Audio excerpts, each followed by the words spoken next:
মুখ্যমন্ত্রী professor doctor Manik Saha মহোদয়ের মূল্যবান বক্তব্য শোনার জন্য আমি অনুরোধ করব মহাশয়কে ওনার বক্তব্য রাখার জন্য।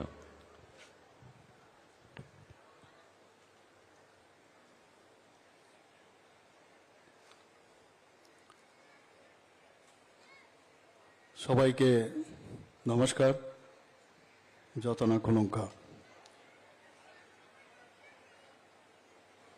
আজকে শিক্ষা দপ্তরের যে 5টি বিদ্যালয়ের যে নিউ বিল্ডিং এবং তার যে ইনফ্রাস্ট্রাকচারের যে উদ্বোধন,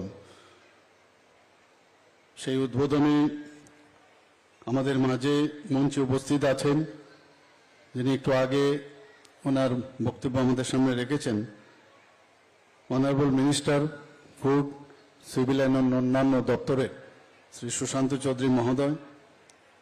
এখানে উপস্থিত আছেন honourable MOS industries and commerce Shri Biswaketu Debbarma মহোদয়। উপস্থিত আমাদের আগরতলা মিউনিসিপ্যাল কর্পোরেশনের মাননীয় মেয়র শ্রী দীপক মজুমদার মহোদয়। এখানে স্বাগত ভাষণ যিনি রেখেছেন স্পেশাল সেক্রেটারি আমাদের এডুকেশন ডিপার্টমেন্টে Shri ravel Hemendra Kumar, director school education Shri NC Sharma মহোদয়। এখানে উপস্থিত আছেন এই রামনগর হায়ার সেকেন্ডারি স্কুলের সম্মানিত হেডমাস্টার মহোদয় শ্রী দিলীপ দেববর্মা। তাছাড়া এখানে যারা ভার্চুয়ালি উপস্থিত আছেন সমস্ত জনপ্রতিনিধি থেকে শুরু করে এবং এখানেও যারা জনপ্রতিনিধিরা আছেন, কর্পোরেটররা এখানে উপস্থিত আছেন, বিশিষ্ট ব্যক্তিরা উপস্থিত আছেন এবং লাইন্স ডিপার্টমেন্টের এডুকেশনের থেকে শুরু করে অন্যান্য ডিপার্টমেন্টের যারা কর্মকর্তারা এখানে উপস্থিত আছেন এবং এখানে যারা অভিভাবক এবং বিশেষ করে স্কুলের ছাত্রছাত্রীরা এবং সাংবাদিক বন্ধুরা, সবাইকে আমি হার্দিক অভিনন্দন ও শুভেচ্ছা জানাচ্ছি। এখানে বিস্তারিত আলোচনা এখানে রেখেছে আমার পূর্ববর্তী বক্তারা। আমরা আগে যদি 70 দশকের ঘটনা যদি আমরা মনে করি, এখানকার এখন যারা স্কুল ছাত্রীরা আছেন তারা হয়তো এই বিষয়গুলো জানেন না, কিন্তু ইতিহাস কোনো অবস্থায় ভোলা যায় না। আমাদের মনে আছে যখন স্কুলে আসতাম তখন যে অবস্থা ছিল স্কুলের পরিবেশ, স্কুলে গিয়ে কখন যে বোমা পড়বে আর কখন যে স্কুলে পড়াশোনার ব্যাঘাত ঘটবে সেই নিয়ে আমরা চিন্তিত ছিলাম। অনেক আমাদের বন্ধুবর, অনেক স্টুডেন্ট ছাত্ররা আজকে ওই সময়ের যে দুর্বিষহ যে অবস্থা ছিল তারা কিন্তু গত হয়েছে। আমাদের মনে আছে ওয়ালে লেখা থাকতো স্কুলে যখন আসতাম, কি লেখা থাকতো? Leave the schools and college and do red revolution. অদ্ভুত, যেসব নেতাদের কথায় এইসব লেখা হতো এবং যাদের প্ররোচনায় কত লোকের জীবন নষ্ট হলো, তাদের ছেলে মেয়েদের বিলাতে পড়াতো, আমরা সবাই জানি। এখন কিন্তু সেই পরিবেশ নেই। অদ্ভুত এক অরাজকতা অবস্থা তখন ছিল, সেগুলো ভুলে গেলে চলবে না এবং তাতে করে কয়েক জেনারেশন নষ্ট হয়েছে আমাদের। এখনো চেষ্টা চলছে এই রাজ্য বা এই দেশ, যেটা একটু আগে আমরা মাননীয় প্রধানমন্ত্রীজি এখানে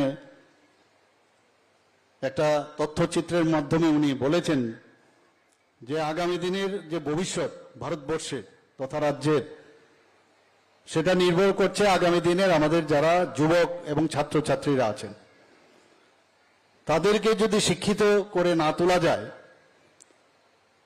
এবং গুণগত শিক্ষার মান তাদেরকে যদি না দেওয়া যায়, তাহলে হিউম্যান রিসোর্স, কোয়ালিটিভ যে হিউম্যান রিসোর্স, সেটা কোনোদিন ডেভেলপ হবে না। আগে আমাদের ট্রেডিশনাল যে শিক্ষা ব্যবস্থা ছিল আর এখন যে মডার্ন শিক্ষা ব্যবস্থা, আকাশ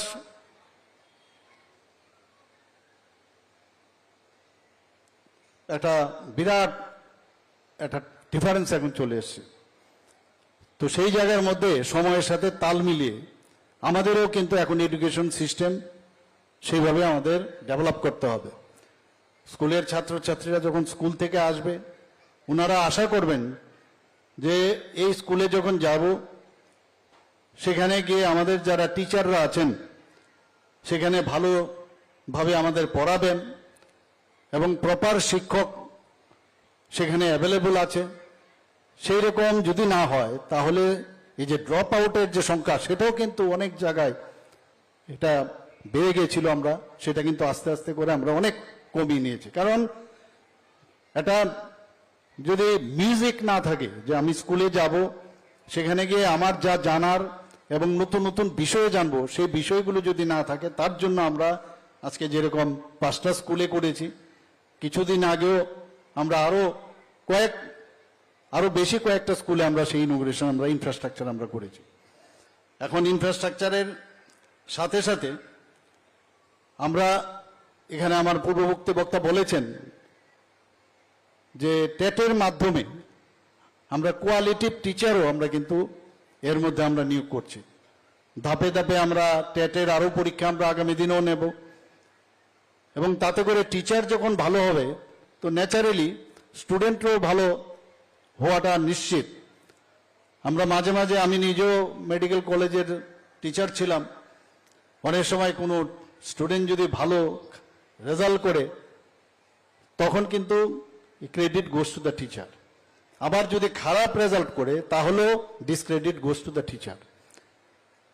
কাজেই এখানে আজকে যে 5টা স্কুলের যারা টিচারগণ আছেন, যেহেতু ইংলিশ মিডিয়াম আমরা করেছি, আমরা চেষ্টা করছি ইংলিশ মিডিয়াম স্কুল তো আমরা করব, কিন্তু ইংলিশ যে ব্যাকগ্রাউন্ড যাদের আছে সেই ধরনের টিচার সেখানে দেওয়া।